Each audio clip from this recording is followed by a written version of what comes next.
부모님이 뭐 집을 나가라고 하겠어요. 나를 뭐 죽이기를 하겠어. 속을 썩일 수도 있고 부모님은 살짝 실망을 할 수도 있고 뭐뭐 하고 하겠지만 뭐 내가 원해서 태어났나? 부모님이 낳은 거잖아요. 부모님은요 약간 좀 실망을 하기 위해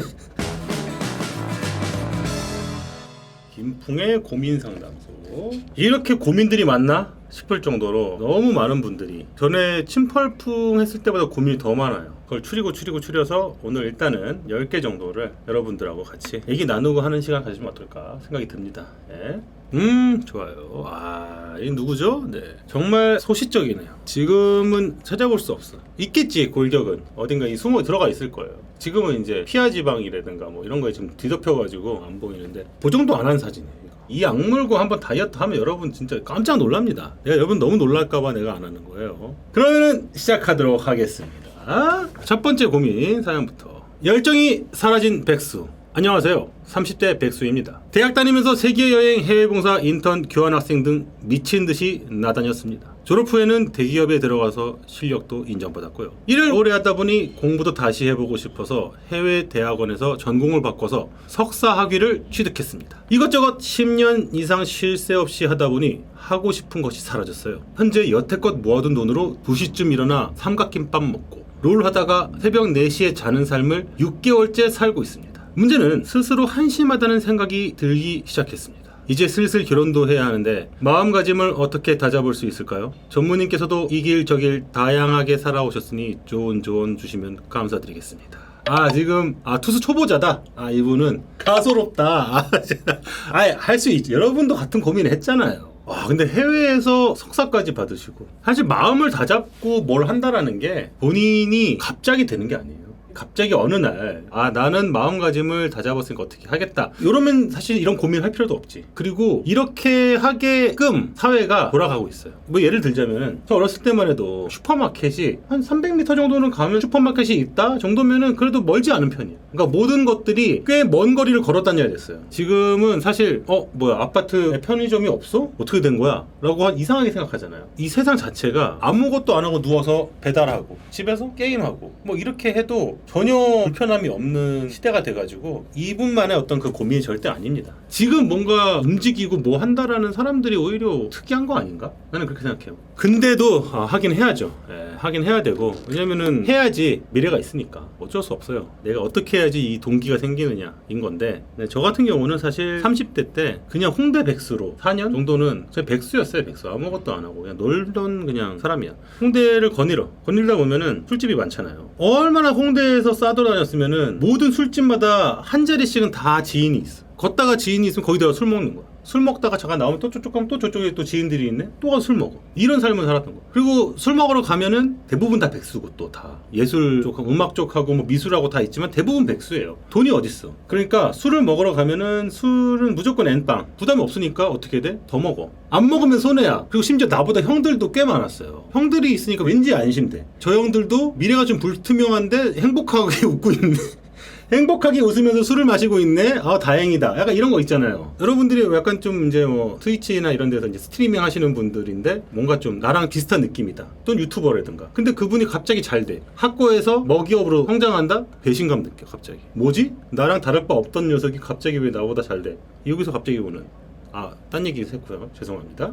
자, 아무튼 간에 그런 게 좀 있습니다. 마인드 컨트롤이라는 게 좀 있어요. 마인드 컨트롤. 저 같은 경우는 내가 어떤 일을 할 수 있을까라는 것 자체에 대해서 난 그거는 힘들어서 못할 것 같아. 사실 몸이 전체적으로 이제 처져 있는 거잖아요. 움직여야 되고 계획을 세우고 뭔가를 해야 되는데 이게 쉽지가 않거든요. 머릿속에서 이거를 안 하면 안 해서 점점 더 안 하게 돼요. 여러분들 같은 경우도 상상해 보세요. 내가 지금 걸어가. 여러분 걸을 수 있잖아요. 모두가. 그럼 집에서 한 2km 되는 곳에까지는 걸어간다. 상상하면은 할 수 있잖아. 만약에 서울 사는 사람이 부산까지 걸어간다는 상상을 하면은 걸어갈 수 있겠어요? 왜 못해? 할 수 있지. 할 수 있어요. 물론 힘들겠지만 못 갈 건 아니라고. 왜 그러면은 집 앞에서 편의점까지 걸어간다는 거는 왜 가능해요? 똑같이 그냥 걷는 건데 내가 상상하는 거를 머릿속 내 몸이 움직이게까지 이거를 동기화시킨다라는 게 사실 쉽지가 않아요. 내 생각을 내 행동과 동기화시킨다라는 거를 버릇을 들이잖아요. 그러면은 서울에서 부산까지 옛날에 국토대장정 같은 거 했던 친구들 보면은 걸어 다녔어요. 진짜로. 그거 대학교 때 방학 때문에 했었어 진짜로. 그게 뭐냐면은 내 생각과 내 몸을 동기화시키는 거예요. 나는 지금 일어나서 걸어서 화장실을 가서 볼일을 보고 손을 닦고 이렇게 와야지. 지금 당장 생각부터 하고 다 움직여보세요. 근데 이게 버릇이 들잖아요. 그러면은 내가 생각한 게 바로 몸에 움직이기 시작해요.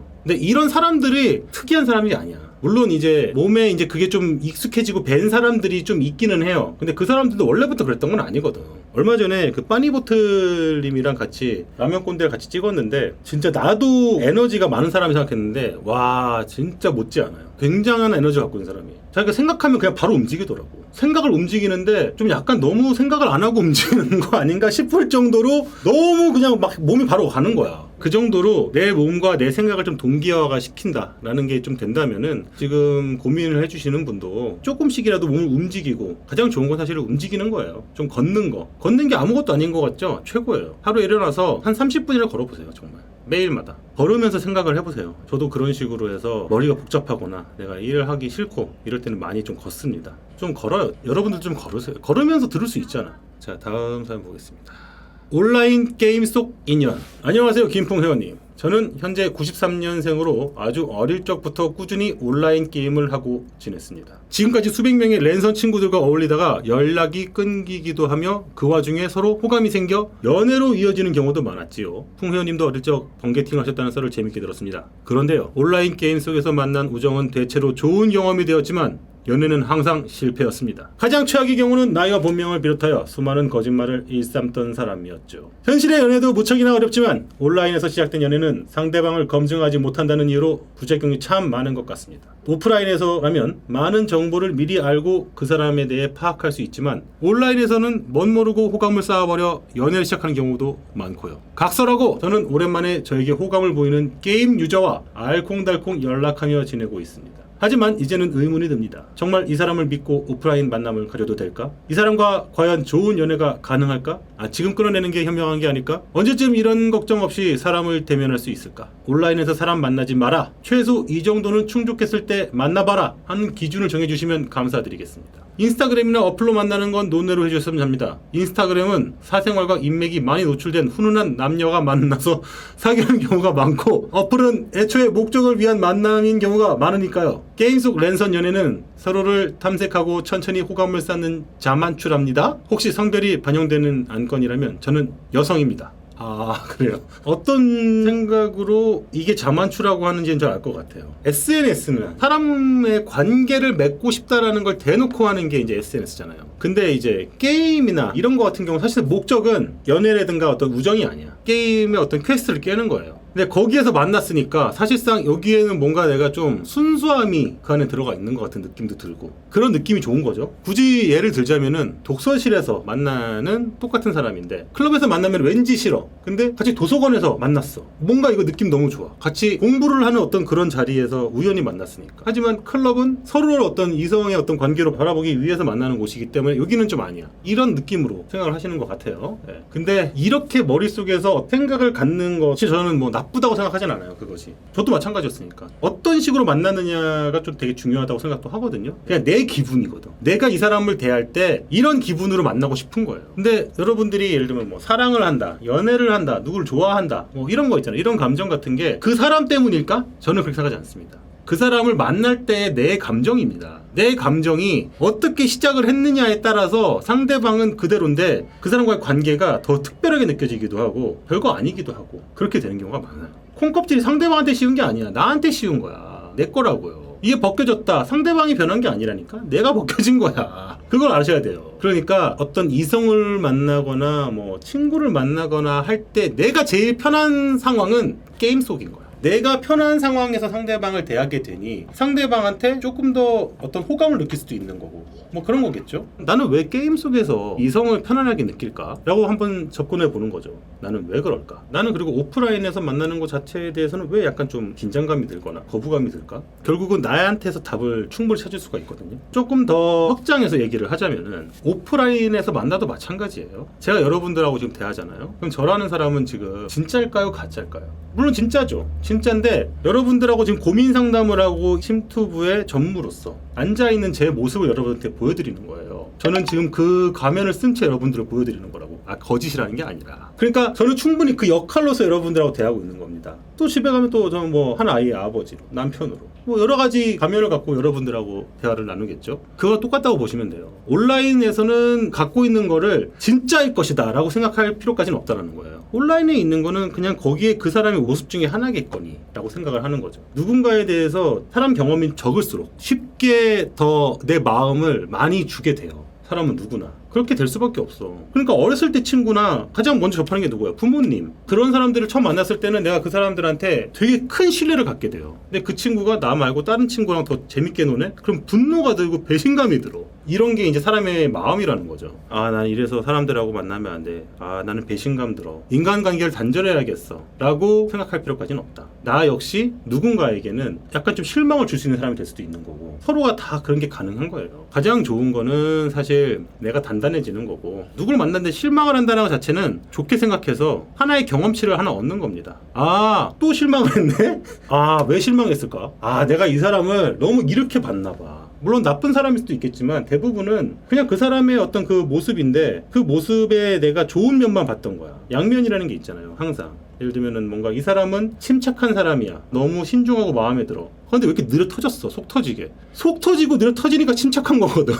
이게 같이 있다라는 건 생각을 잘 안 하는 거지. 그렇다라는 거를 여러분들이 좀 아시고 사람들을 만날 때 실망을 한다라는 것도 좋은 인생 경험이라고 저는 생각을 해요. 저 같은 경우만 해도 사람에 대해서 처음 만나거나 좀 친하지 않을 때는 크게 신뢰를 하지 않아요. 애초부터. 그런데 자주 보다 보면은 오히려 그런 사람들하고 뜻하지 않는 어떤 우정이 생기기도 하고 저랑 뭐 침착맨 관계도 마찬가지죠. 처음부터 뭐 너무 좋았고 아 얘는 나랑 너무 취향이 잘 맞아 절대 아니었어요. 처음 만났을 때 쟤 뭐야?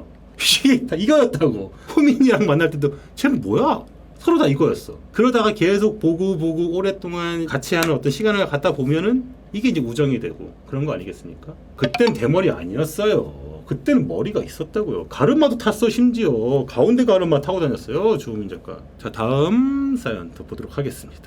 상황에 따른 대처. 최근 학원에서 근무하게 된 사회초년생입니다. 저는 특유의 어색함이 있어 사람 사귀는 걸 잘 못하는 천성입니다. 어릴 때부터 그래왔고 고등학교 이후로 마음이 잘 맞는 사람과 오랜 친구가 되는 법을 터득했지만 여전히 새로운 집단 속 사회생활은 늘 어렵고 삐걱대기 일수입니다. 어떻게 해야 근무지의 상사, 동료분에게 좋은 인상을 남길 수 있을지 모르겠습니다. 아직은 늘 우스꽝스러운 실수를 하고 머뭇거리고 어리버리 얼빠지게 굴어도 신입이라는 방패 뒤에 그나마 커버가 되지만 언제까지나 그럴 수는 없겠지요. 제 구체적인 고민은 이겁니다. 어떤 상황이 되었을 때 항상 밝고 상냥하고 잘 웃으면서 반응할지 아니면 일터이니만큼 엄근진하게 듣고 대처를 하는 식으로 갈지. 물론 상황에 따라 둘 다 필요하다는 것은 압니다. 근데 어떤 자세를 어떤 상황에서 보여줘야 하는지 제 감과 직관으론 제대로 된 판단을 하기가 어렵습니다. 부디 전무님의 내공으로 제 고민을 해결해 주세요.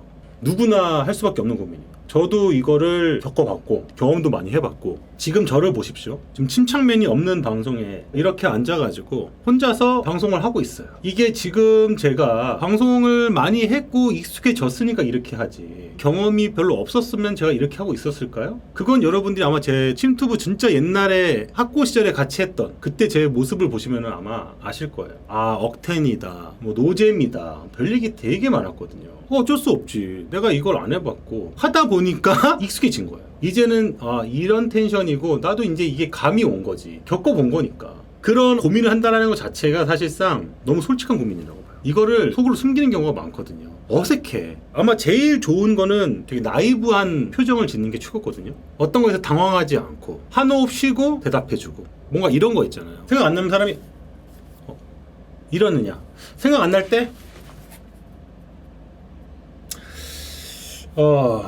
이게 되게 다르거든요. 근데 사회초년생이 이런 표정을 짓기가 쉽지가 않아요. 저도 이제 나이가 들고 하다 보니까 는 거지. 원래는 정말 당황 많이 하고 심장이 쿵쾅쿵쾅 뛰고, 저도 원래 그런 성격이거든요. 어떤 상황이 되었을 때 밝게 웃는다, 엄근진한다, 뭐 이런 거에 대해서 내가 컨셉을 잡는 거는 거짓이에요. 그 컨셉을 잡다 보면은 처음에는 그게 좀 통할지언정 다른 어떤 상황에 대처했었을 때 내가 되게 이상한 사람이 돼요. 그 가면이 나중에는 거기는 안 맞는 가면이 될 때가 있어요. 그게 되게 좀 난감해. 주변에 이제 학교 선생님들이 좀 있거든요. 학교 선생님 친구들은 무슨 얘기를 하잖아요. 그 친구들이 뭐 인터넷이나 이제 트위치나 이런 것도 잘 몰라. 밈도 잘 몰라요. 그러면 얘기하다 보면은 막 밈을 나도 모르게 얘기를 해. 그럼 막 웃어. 근데 아 맞다, 얘가 이 밈을 알 리가 없는데 너 이거 무슨 뜻인지 알아? 그러면 몰라. 근데 왜 웃고 왜 여기서 아는 척 대응을 해? 그러면 얘도 자기도 모르겠대. 버릇이라는 거야. 선생님은 모르면 안 되잖아요. 자기가 모른다라는 거를 얘기한다라는 거에 대해서 엄청난 벽을 느끼는 거야. 선생님뿐만도 아니야. 내가 셰프야. 요리에 대해서 모르는 게 있으면 안 돼. 근데 자기가 알지 못하는 요리가 얼마나 많습니까?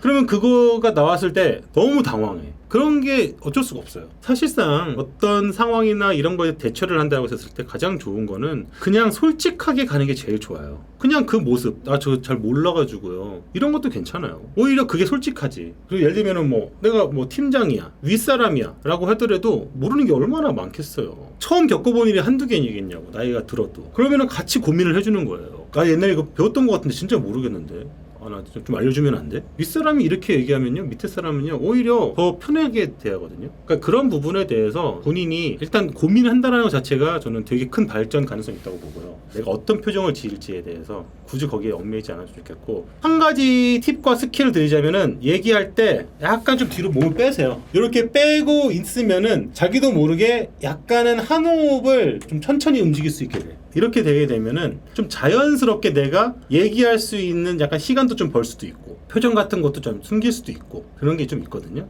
이게 좀 도움이 될지 모르겠지만, 신입도 약간 좀 이러고 있을 수 있잖아.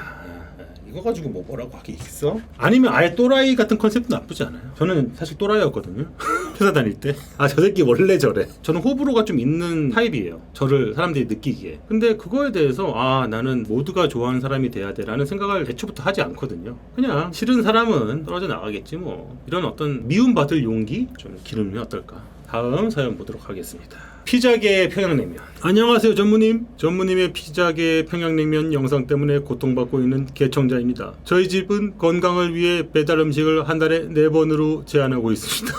그래서 배달 음식을 시킬 때면 항상 오빠와 협상을 해야 됩니다. 아, 여자분이시군요. 문제는 오빠는 하나에 꽂히면 그것만 주구장창 먹는 미친놈이라는 겁니다. 9개월 전 전무님의 스파이시 치킨 렌치 추천 영상을 보고 오빠에게 보여주면서 한번 먹어보자고 가볍게 말했습니다. 근데 이 사람이 그 후로 뭐 먹을래? 하면 피자기의 평양냉면 혹은 스치렌, 이 지랄만 하는 겁니다. 한 달에 4번의 기회가 있으니 보통은 2회를 나눠서 본인이 먹고 싶은 걸 시키는데요. 덕분에 어느덧 스치렌을 먹은 횟수가 20회에 가까워지고 있습니다. 어떻게 하면 이 미친놈의 폭주를 막을 수 있을까요? 이젠 진짜 스치렌 먹고 싶지 않은데 다른 피자를 추천해 주시면 안 될까요? 제발 부탁드립니다. 항상 잘 보고 있습니다. 감사합니다.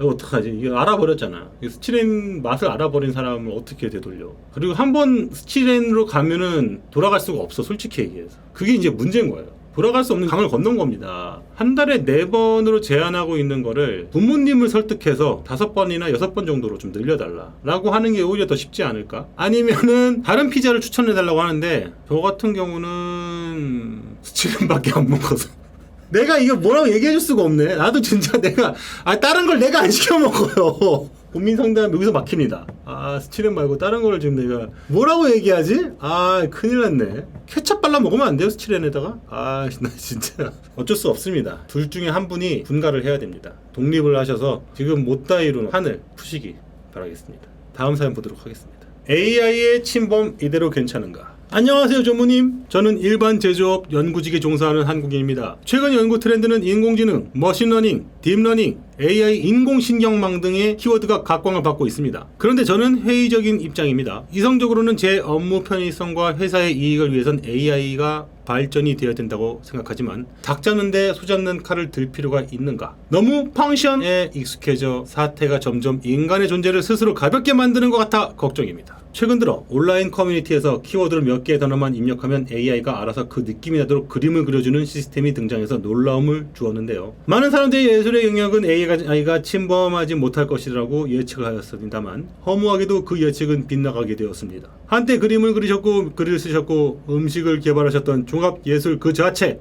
한국인이 품은 융합형 예술인재이신 전무님께서는 그러한 트렌드에 대해 어떠한 입장이신지 궁금합니다. 예전에 김병건, 이병건인가 하는 사람과 토론을 벌이셨던 걸로 기억합니다. 아, 벌써 잊으셨어요? 아, 있었어요. 이병건이라는 분이. AI 시대는 오지 않는다는 주장을 하셨던 걸로 기억하시는데 여전히 같은 의견이신지 궁금합니다.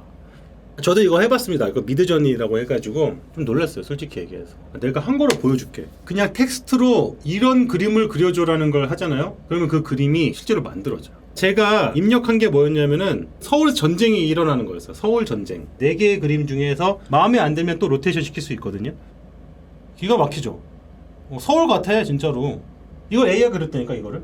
로테이션 시킨 건데 다른 그림이에요. 이건 또 똑같은 걸로 해서 다른 그림으로 바꿨어. 이렇게 나와. 또 하나 한 게 뭐냐면은 미키마우스가 비행선을 타고 있는 그림인데 레트로하게 그려달라. 이거였어요. 근데 그 그림이 어떻게 나왔느냐? 보이시나요? 기가 막혀.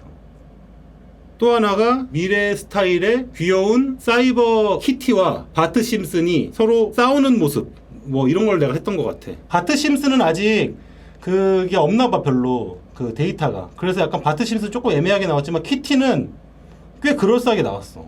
무슨 뭐 그림 대회 같은 거였나? 거기서 가장 1등으로 수상한 게 AI가 그린 그림이라며.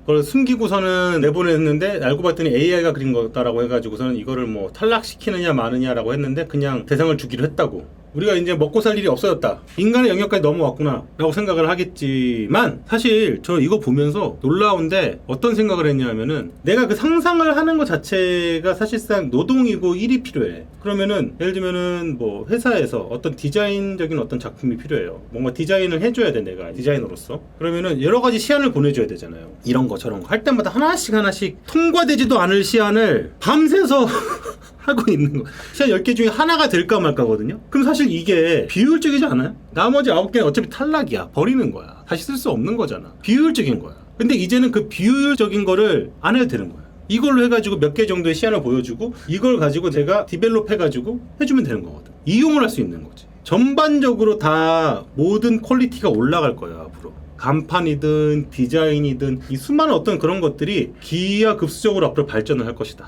라고 저는 생각합니다. 그 영감을 받아서 디자인을 할 거니까 더 다양성을 우리가 이제 눈으로 목격하게 될 거고 그거를 우리가 이용을 하겠지. 예를 들면 뭐 저는 지금 이제 드라마를 썼지만 한 편을 썼지만 개 힘들어요. 신업도 써야 되고 10회 분량을 막 써야 돼. 예를 들면 이거 어떻게 써? 근데 이걸 딱 넣었어. 대충 얼개를 만들어줘.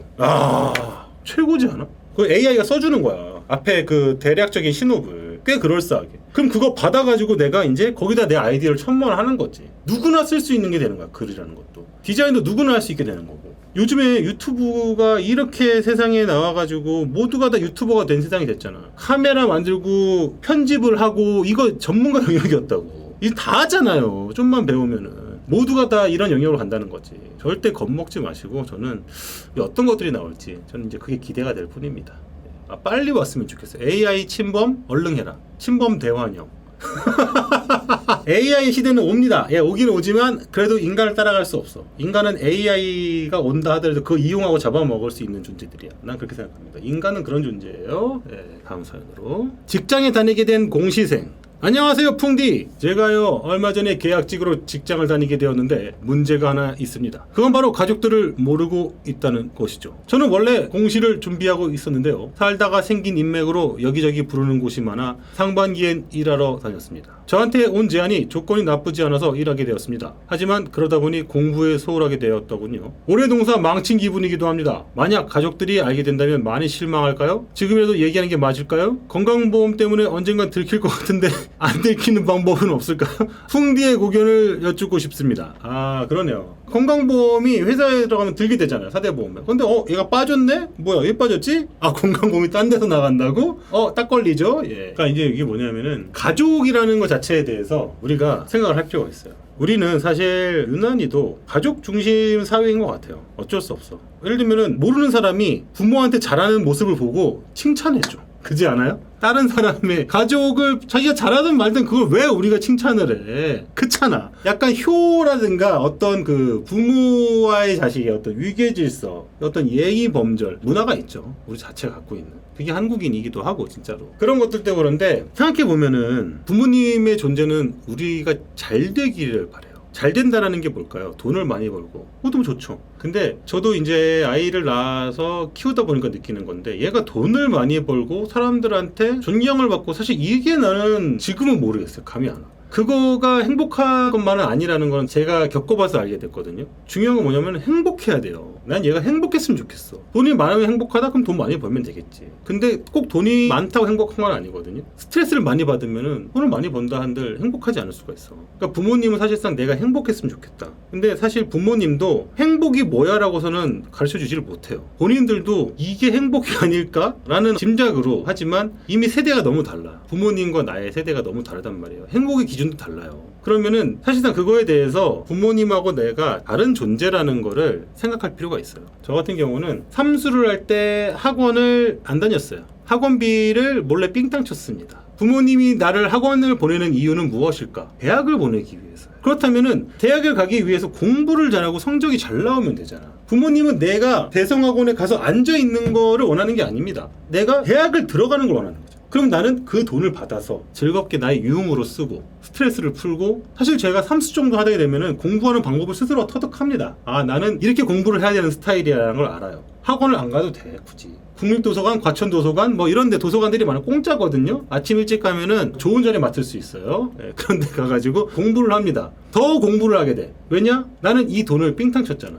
그러니까 약간 좀 부모님에 대해서 미안한 감정을 가지면서 공부를 더 열심히 합니다. 성적이 점점 올라요. 모의고사 점수가 잘 나와. 엄마는 좋은 학원 들어갔더니 역시나 성적이 오르는구나 라고 생각을 하죠. 사실 그거 아닌데 저는 결과물만 보여주면 되잖아요. 부모님 좋지, 나 좋지, 서로 윈윈 아닌가? 라고 생각을 했어요. 결국은 뭐 삼수해서 저도 홍대를 들어갔죠. 나중에 얘기했죠, 어머니한테. 나 솔직히 삼수할 때 그 돈으로 여행 다니고 영화 보고 클럽 가서 놀고 했다. 그 당시에 이제 아버지는 IMF 이후에 직장 잃으시고 어떻게든 돈을 마련해가지고 제 학원비는 해줘야 된다라면서 그 돈을 어떻게든 마련해줬는데, 처음에 내가 얘기했어. 나 학원비 필요 없다고. 공부 제가 어떻게든 할 테니까 학원비 하지 마세요 라고 했는데도 굳이 학원을 보내시는 걸 어떡합니까? 말릴 수 없잖아요. 그리고 학원에서 그 돈을 제가 다시 환불받습니다. 그런 식으로 했었다. 이런 경우가 이때만 있었냐? 또 있었죠. 회사를 들어갔습니다. 괜찮았어요. 근데 갑자기 만화 웹툰을 그리기 시작합니다. 그러면서 갑자기 이제 학교 선배들이랑 야, 우리 이걸로 캐릭터 사업을 하면 어때? 이제 싸이월드에서 뭐 그때 이제 캐릭터 사업에 대한 제안도 들어오고 있으니까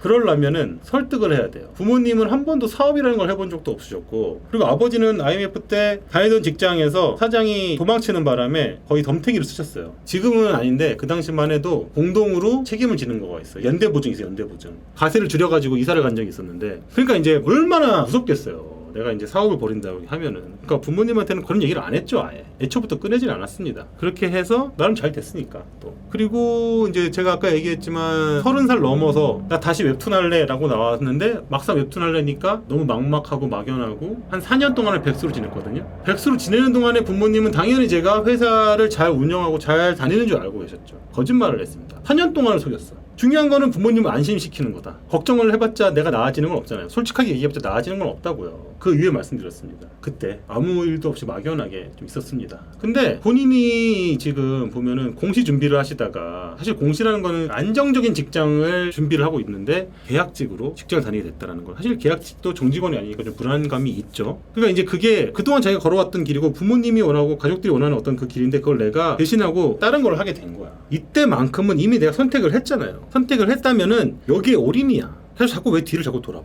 뒤 돌아본다고 내가 여기를 안 가? 그렇잖아요. 뒤를 왜 돌아봐요 자꾸? 이미 시작했는데. 부모님한테 이제 들킬 것 같을 때 어떻게 얘기를 할 것인가에 대한 대비 정도는 있으면 좋죠. 솔직하게 얘기를 해야죠. 내가 이거를 왜 선택을 했으며 나는 이게 왜 맞다고 생각을 하는지. 나 솔직히 고시공부 계속 하고 있었는데 너무 막연한 것 같고 힘들었다. 근데 어쨌든 간에 이걸 했는데 나는 이거 하면서 돈도 벌고 나 되게 지금 만족감을 느낍니다. 솔직하게 얘기를 하는 거예요. 그런다고 해서 부모님이 뭐 집을 나가라고 하겠어요? 나를 뭐 죽이기를 하겠어? 속을 썩일 수도 있고 부모님은 살짝 실망을 할 수도 있고 뭐 하고 하겠지만, 부모님은요 약간 좀 실망을 하기 위해 죄송합니다만 나도 이제 부모님과 할 말이 있어. 내 자식이 나 실망시킬 거란 생각하거든요. 이미 좀 예견하고 있어요. 수많은 실망을 할 것이다라고. 나도 그래. 뭐 내가 원해서 태어났나? 부모님이 낳은 거잖아요. 그러면 실망하는 것도 사실 부모님의 어떤 책임 중에 하나예요. 의무 중에 하나입니다. 실망하는 어떤 의무가 있어야 돼요. 왜냐면 내 삶은 내 삶이고 부모님의 삶은 부모님의 삶이니까. 그럼에도 불구하고 나는 내가 했던 행동을 내가 책임지고 내가 나중에 깨달았어. 아, 이 길이 아니었네. 아, 울면서 엄마 아빠 죄송해요. 아, 내가 이 길이 아니었나 봐요 할 때 부모님이 어떡하겠어요. 내가 너 그럴 줄 알았다 이 녀석아. 하지만 내가 울면서 후회한다고 하면 부모님은 또 거기에 대고 또 등줄여주는 그게 부모예요. 그러니까 그냥 그거에 대한 믿음을 갖고 지금 선택하신 길이 옳다 생각하고 하시는 게 저는 좋다고 생각합니다. 예. 다음 낙동갈 오리알 신세가 됐어요. 전 20대 남자고요. 절친 둘이 있습니다. 한 명은 여자, 한 명은 남자예요. 그렇게 남 둘, 여 일 셋이서 친했는데 그 둘이 사귀겠습니다. 낙동갈 훈제 오리알 신세가 돼버린 저 이제 예전 같은 사이로 못 돌아갈 거란 생각에 너무 심란하고 답답합니다. 어떻게 극복해야 할까요?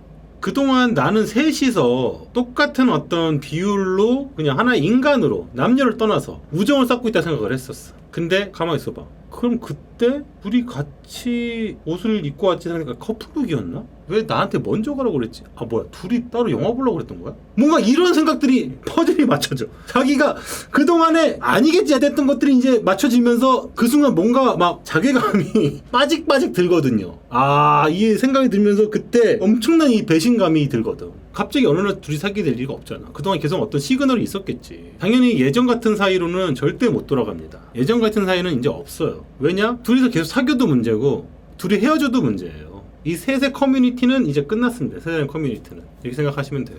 지금 이제 20대시잖아요. 이런 일을 수도 없이 겪을 거고 찌질의 역사를 보시면 아시겠지만 처음에 이 민기라는 친구가 다른 애들이 막 소개팅을 하네. 아, 그 여자에 막 관심이 있을 때 아니 왜 여자를 만나지? 스타크래프트 하면 재밌잖아. 우리끼리 되게 즐겁고 행복한데 왜 이해가 안 되는 게 있어. 근데 그게 저도 그랬어. 대학교 때 애들이랑 같이 클럽을 갔거든요. 너무 그냥 거기가 너무 재밌는 거야. 춤추고 애들이 막 너무 재밌고 신나는 거야. 근데 애들이 어느 순간 되니까 애인이 생기고 여자친구가 생기고 하는 거야. 너무 서운한 거야 그게. 아니 우리끼리 되게 재밌게 잘 놀고 있었는데 왜 아니 이걸로 왜 충족이 안 돼? 우리의 우정이라는 걸로 부족한 거야? 이렇게 생각을 하는 거야. 그러면서 진짜 이것 때문에 되게 고민을 한 적이 있었어요. 순수함이죠. 예, 순수하고 우리가 보통은 이성에 대한 어떤 관심과 뭔가 이런 것들에 대해서 중고등학교를 다니는 동안에 좀 터부시 되는 게 있어요. 이상하게 우리나라에서는 20살을 향해 가는 10대는 무조건 대학을 들어가는 것이 목적이거나 그럼 그거를 하기 위해서 어떤 방해 요소는 모든 것이 악이야. 연애도 마찬가지고 이성에 대한 관심도 마찬가지고 이 모든 것이 악으로 하나의 이제 규정이 되어버린단 말이에요. 그러다 보니까 사람들이 스스로가 그 부분을 거세당해.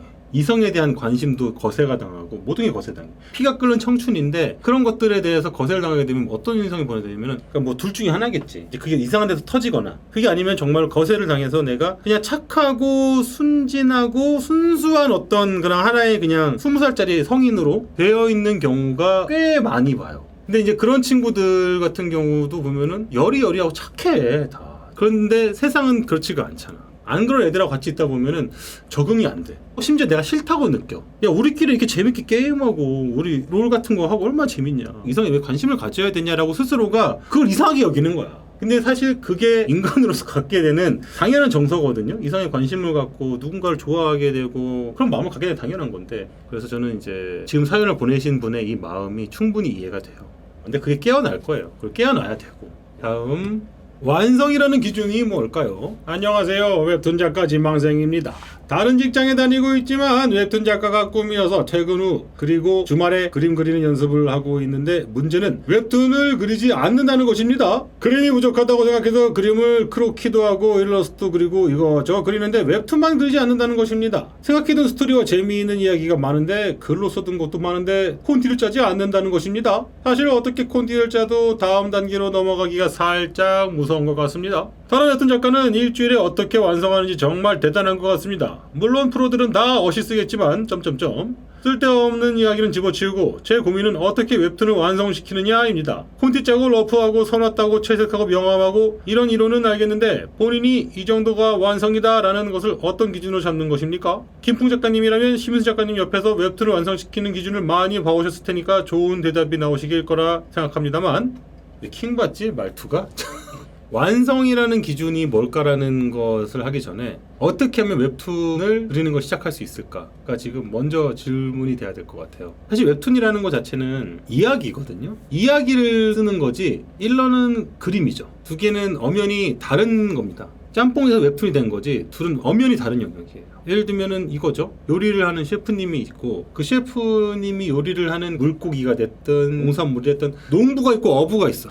이 둘이 같아? 다르잖아요. 근데 두 개가 잘 만나야 좋은 요리가 탄생하잖아요. 엄연히 다른 겁니다. 글로 써둔 것도 많은데 콘티를 짜지 않는다라는 거는 저는 왜 그런지에 대해서 뭐 제가 직접 만나뵌 건 아니지만 잘 모르겠지만 두려움이라는 게 있어요. 무슨 얘기냐면은 아이디어는 너무 좋아. 근데 실질적으로 콘티를 짜거나 이야기 구조를 갖췄을 때가 되면은 이거를 이제 구체화시켜야 되잖아요. 구체화시키게 되면은 생각보다 이상한 경우가 많아요. 생각보다 재미없는 경우도 많고 생각보다 그렇게 기발하지 않은 경우도 많아. 좀 더 해상도가 높아질수록 별거 아니구나라는 생각을 할 때가 있어요. 그런 기분이 들면은 내가 되게 그동안 들였던 어떤 이 해상도를 높이기 위한 과정에 들인 시간, 내가 처음에 기발하다고 생각했던 이 아이디어, 이 아이템, 이 모든 것들이 별거 아니게 보일 때가 많아. 그러니까 이걸 내가 쥐고 있을 때 너무 행복한 거야. 그냥 뭉뚱그려서 뿌옇게 되어 있는 요 덩어리가 되어 있을 때만 행복한 거. 이거 갖고 있으면은 요거 나중에 크게 잘 될 수 있을 것 같아서 그거에 대한 어떤 심정이 아닐까라고 생각을 해요. 저도 약간 그런 느낌으로 갖고 있는 때가 있었었고 그거는 부딪혀 봐야 돼요. 무조건.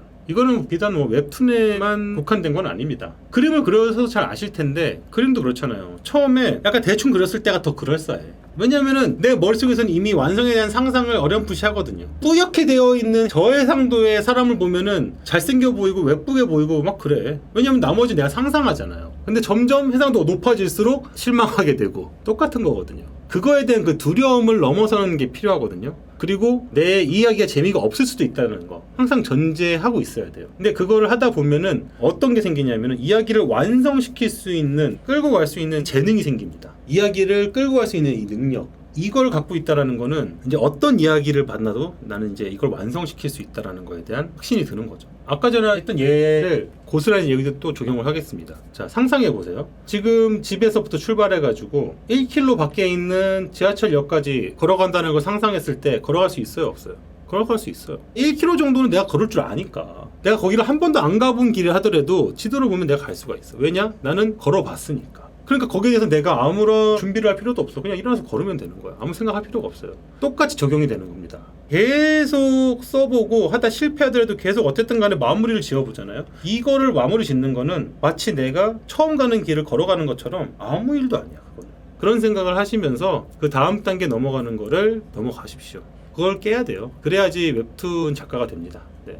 다음, 딸인 줄 아는데 아들이었어요. 전무님 안녕하세요. 16주 임산부입니다. 다음이 아니오라 16주가 지나 아이 성별이 나온 상태인데요. 아들이라고 합니다. 남편과 저 알게 모르게 딸을 좀 바라왔나봐요. 듣자마자 살짝 서운한 감정이 들더라고요.